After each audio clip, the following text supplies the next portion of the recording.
from Lima, but you're proud of the fact that you're blood. Yeah. Why is that? Why?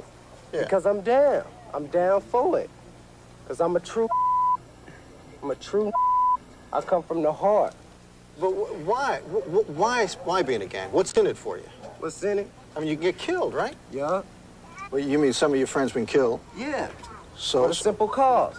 What's the simple cause? Of being a blood. Going down with the bloods. That's how we feel. We die, it's like we go kill one of them. One of them died, because they down for it. They'll get took out. And then guess what happens after one of them die? And they come back. And then it's a feud until they don't want no more, until everybody just drop it. But ain't nobody gonna drop it. A couple of days ago, I had a conversation with a man that's at least twice my age. In the conversation, he told me something that I believe I've heard at least 1,000,000 times before. And that thing is, this generation is soft. And all we do is shoot and kill. And then back in his day, that they used to fight like grown men. I found that complete and utterly ridiculous. You probably wonder why I showed that old clip of that young gang member and why he matters. Well, that young gang member goes by the name of Dusty Loke. That interview took place in the 1980s in the peak of the crack epidemic and the rivalry between the Bloods and the Crips. In the beginning of the clip, the reporter asked Dusty a very simple question, and without hesitation, without even thinking about it, this was Dusty Loke's response. Yeah. Because I'm down. I'm down for it. At some point in the interview, Dusty goes on to mention that he's only 17, right? So in that time period when we're about 17, 18, we're still trying to figure out this whole life thing, right? So we're figuring ourselves out, we're just getting out of school, and we're being influenced by the adults. We're just trying to do everything that the adults are doing, whether it's going to school, going to work, being out in the streets. Unfortunately, Dusty was one of these people who were influenced by these street people. With that being said, let's get back to Dusty's answer about the whole being down. You and I both know that the term "I'm down" usually comes from the question, "Are you down?" Meaning like, are you willing to do this, or you sure about this kind of thing, you know what I mean? And since we've already determined that Dusty was influenced by someone in the streets, it leads me to believe that this was somebody who he was close to, who he known for a while maybe, and it could be like his dad, his uncle, his big brother, but for the sake of the video, we're just gonna say it's his dad. I did some research and I found out the Bloods were founded in the late 60s, early 70s type of time, and most of the members that was in the Bloods were teenagers. This would mean that Dusty's father would have joined as a teenager, so that means maybe around the time that Dusty was making this interview, he could have been in his late 30s, mid 30s, or something like that, but obviously old enough to have a son Dusty's age. I also found out that the Bloods were formed by a bunch of guys around their teens, like I said before, who hated the other gang named as the Crips. The Bloods were formed to provide protection from the Crips. Around this time, the Crips were maybe like the more prominent gang, and they were causing problems around these neighborhoods, so somebody, I guess, wanted to put a stop to it.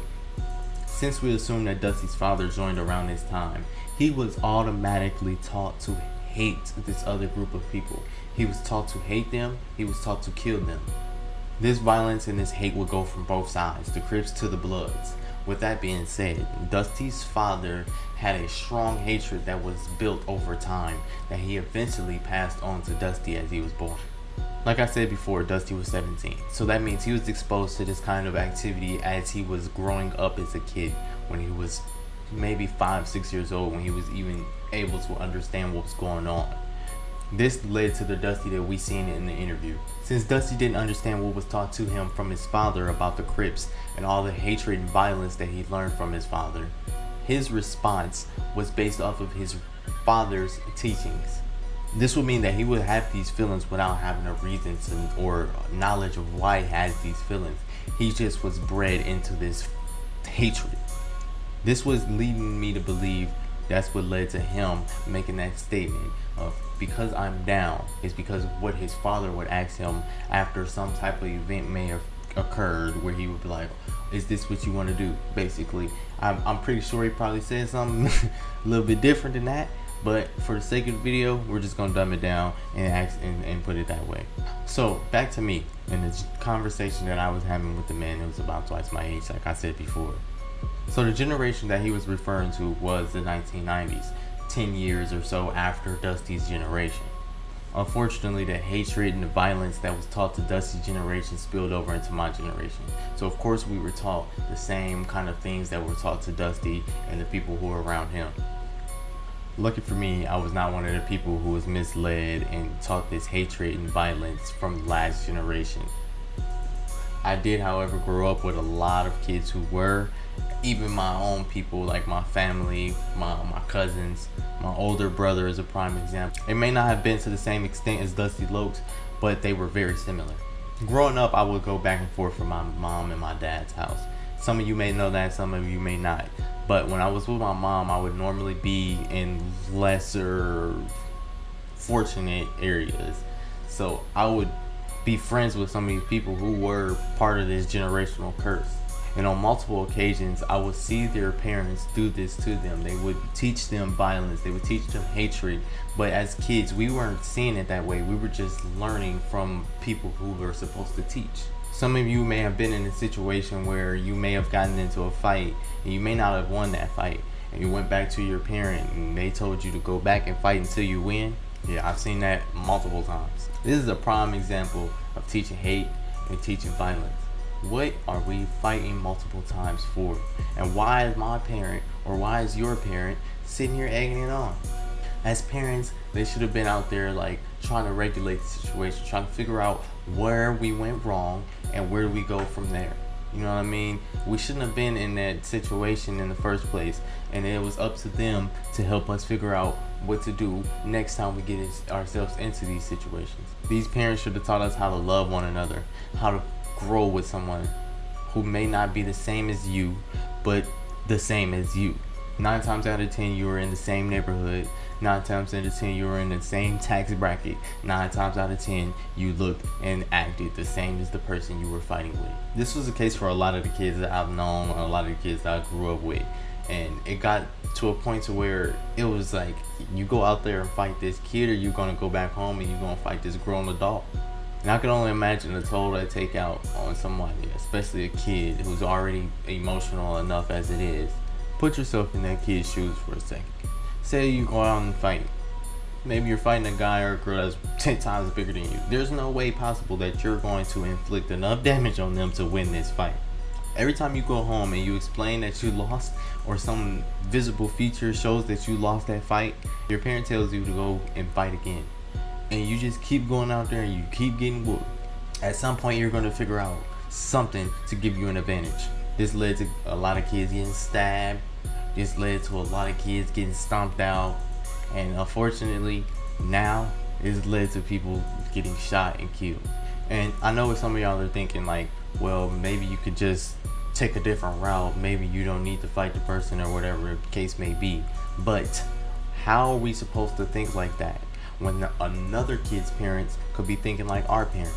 Now both of us are out looking for blood and looking to avenge our parents' hatred. Now out of fear, we're going out and we're looking to defend ourselves as best as we can, because we don't know what this person is capable of. We know that they're fueled by hatred. We know that they're fueled by their parents' hatred. So if our parents are willing to put us in harm because of we're not harming someone else, imagine what their parent could do to you. Then we start to think to ourselves, what could I do to make this guy not want to fight me anymore? And that's when the guns come into play. Now let me get something straight. A lot of these kids do not choose this type of violence. This violence is brought upon them from other people who are violent. I've never met somebody who just got up and was like, yeah bro, I just feel like killing today. Or I feel like just shooting at anybody today. Although I know there is cases like that, but again, that all stemmed down from this specific situation that we're talking about now.